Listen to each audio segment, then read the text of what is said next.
Yo l'ami, reste avec moi si tu veux un petit récap sur le conflit au Congo et like pour montrer que c'est le genre de sujet que tu veux sur ton feed. Le conflit déjà se passe dans le nord Kivu, ça fait même plus d'un an que plein de petites villes sont attrapées par les Rwandais et le M23.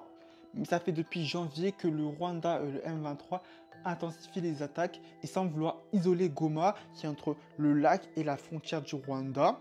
Sauf que cette ville est cruciale, c'est l'une des plus grandes villes et aussi elle abrite la plupart des réfugiés qui fuient. Donc dès janvier, les Rwandais super bien équipés avec de l'argent saisissent le port de Minova, ce qui a fait peur à l'armée mal entraînée du Congo avec beaucoup de fuyards. D'ailleurs, le gouverneur militaire a essayé d'attraper des fuyards, a été tué.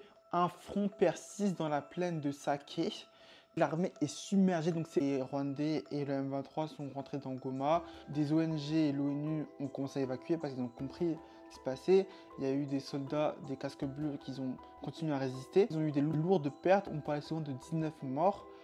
Mais la plupart, en fait, ils ont abandonné. C'est le chaos. Alors, les civils, ils sont sous le feu. Les magasins sont pillés. Les hôpitaux, ils sont saturés par le nombre de blessés dus aux bombes. Après ça, le M23 dit qu'il ne veut pas s'en rester là. Il veut marcher jusqu'à Kinshasa.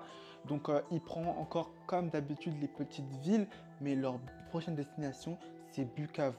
Alors, les rebelles, ils commencent déjà par prendre l'aéroport de Kayumnu. Donc, sans grande résistance, l'armée congolaise est déjà en train de partir en fait. Donc, je ne sais pas en fait, ça sert à quoi en fait qu'il y ait une armée. Donc, la ville commence à se vider. En fait, les gens, ils ont compris qu'en fait, personne ne va les aider.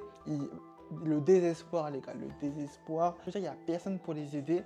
Et c'est ça le souci du Congo, c'est qu'elle est trop faible, elle ne peut pas gérer son territoire tout seul.